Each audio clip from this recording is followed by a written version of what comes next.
Hello folks. We got news from out of Tenno about what the next update to the game is going to be. Duviri Paradox is still far away, that's still going to be in the winter. But the next update that's going to come out is called VEILBREAKER, and this is going to be post-New War content. And following up with the events of the New War and just carrying the story forward. So this update is going to require that you have played the New War in order to access it.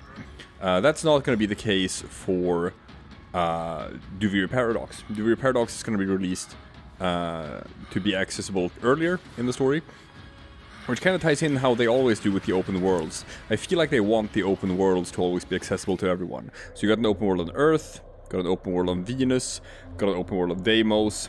It's like very early planets. And the Duviri is probably going to be also, you know, pretty early in the star chart, because they want everyone to be able to access these new cool big open worlds they've made. But Stars, operator. on to VEILBREAKER. And VEILBREAKER is gonna carry on the story of Kahl 175, the Grineer that you play as during the New War for a couple of the first missions of the game. And there's an interview as well by Rebecca Ford where she's gone into more detail about sort of like what's gonna come in this update and the things we're seeing in the trailer, what that actually is. So, she outright states that Vesso unfortunately died in the New War. That is hard confirmed. Vesso is goners.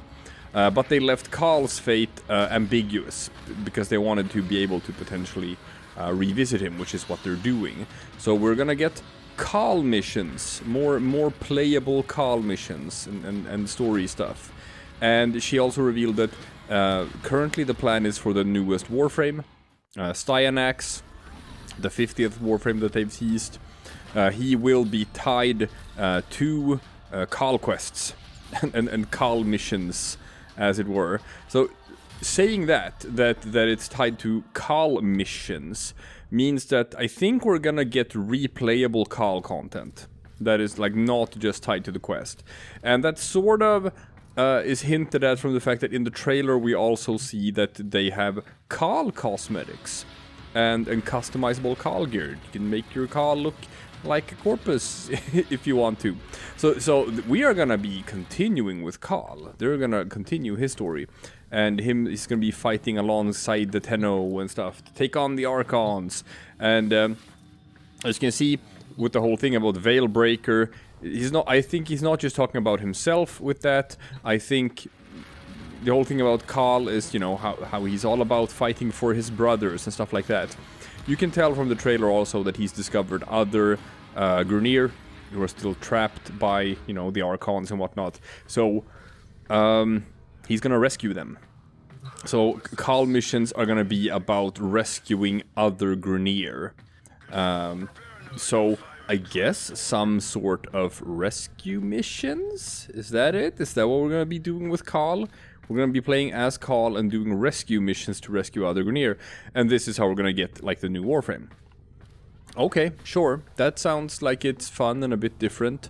Rebecca talked about that, how it's kind of easier to balance the game post-New War, because then you know where everyone's at. If you're post-New War, then you know what sort of gear level and people have in general, and you can put like progression blockers and stuff.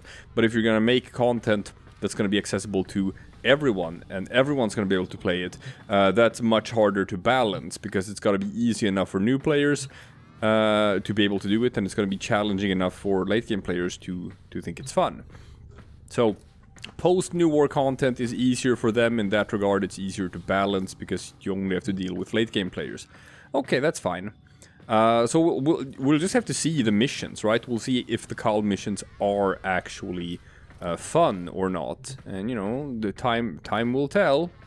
Then we also had the Archons coming back. You see that in the trailer as well. So reusing those assets, reusing those boss fights, and hey, why not? Why not reuse them? They're just throwing some bosses into the game. It's well-designed content. And they're gonna be tweaked and rebalanced because now you're gonna be fighting them as a team, and if you remember from playing the New War, when you fight them as a drifter, that is challenging because you don't have anything to work with. But then when you get back into your Warframe and got all your powers and got all your gear, for the third Archon fight, you just melt it in a millisecond.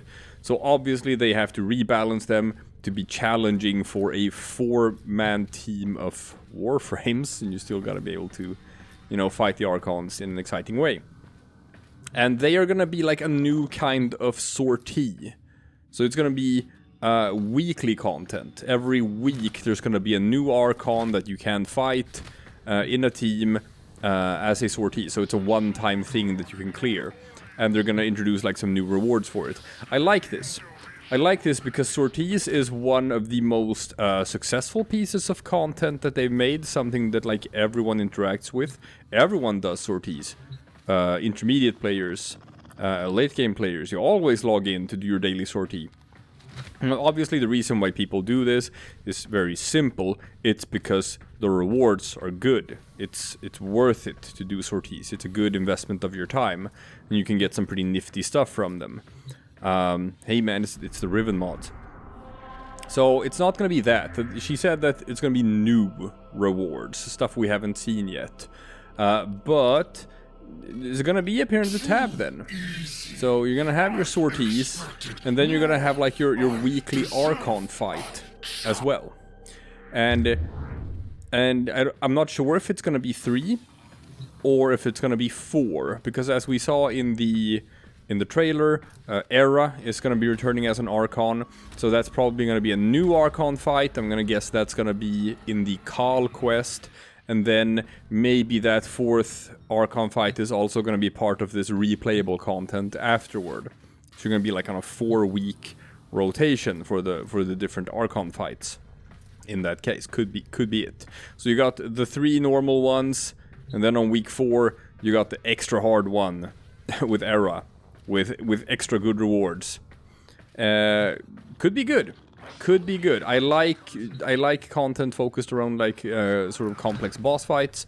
When they're done right, they're super fun. It's like the Ropalo list. That's a fun time. It's a fun boss fight. Exploiter Orb. If you're in a team, Exploiter Orb is a I hate soloing Exploiter. It takes like an hour. But if you're in an E2 or 3-person team, it's actually really fun. It's just an enjoyable experience. So yeah. Throwing in boss fights in a new sort of sortie with new rewards. As long as the rewards are good enough, that sounds fun. That sounds enjoyable to me. And that's probably something that can keep people going for a long time. I like the idea of creating more content that's going to be part of a player's daily login cycle. Because as it is right now, right? You log in. You do your sortie. You do your daily Steel Path incursions. You do your daily Zariman missions to max out your Zariman standing. You do the night wave stuff like that. And then when you're done with your daily chores, as it is, but like it's fine. It's like once you've done that, either you're done for the day, or you have time over where you can do something else. Maybe you can do some Sanctuary Onslaught and level up some weapons. Maybe you can pop in and do some relic missions. Maybe you have some nightmare missions some mods you haven't done yet. Maybe go get that hammer shot. What do I know? So, or some other sort of progression you haven't done yet. But just tacking on more things to a player's just, you know, they're dailies, so to speak. Well, in this case, in the new sorties, it's a weekly, but still, you're gonna have all week to do it, I'm gonna guess. But adding on more dailies, more stuff that you can log in and just check off that box of like, did you do that this day? It's gonna help with engagement, I think. It's gonna give people more reason to log in. It's gonna create more of a thing of like, there's something for everyone. Maybe some people, maybe you like today, for example, right? You look at the sortie, and you're like, Oh, seriously? Level 100 Sargas Rock? No thank you. And then you skip it and you just don't do that sortie. But then, if there's something else that you can do instead, then it's like, oh, then it's not a waste. And then you're gonna be engaging with the game. Instead of like just not doing anything and logging out and whatnot. I've talked before about how I think that sorties are one of the better systems they have, and they should add more stuff like that. So, now we're seeing the first sort of little steps of Rebecca Ford being in creative control. Obviously, like, she was the creative lead for Angels of the Zariman as well. So you can tell a little bit. Because Angels of the Zariman is also part of that, like just adding more stuff to a person's like daily login cycle of things to do. I like it. I like it. This seems like a good priority and a good sort of focus right now of just how do we get people to want to log into the game? How do we get people to feel excited and like just have stuff they want to do in the game. So we'll see. We'll see. This is like the brand new fledgling new first steps of a new creative director. And it seems promising. So they've said, you know, hashtag soon. Trademark soon. They haven't given out the release date for VEILBREAKER.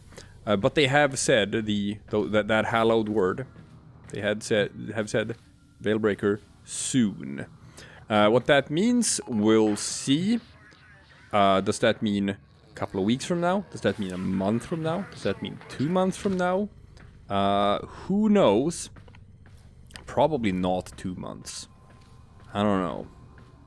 Maybe 1 month.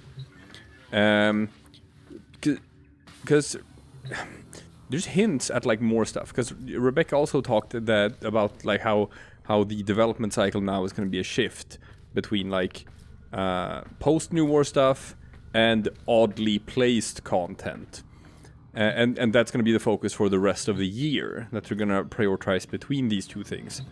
So does that mean that VEILBREAKER and Duviri are the only two things coming out this year, or is there going to be like other stuff as well?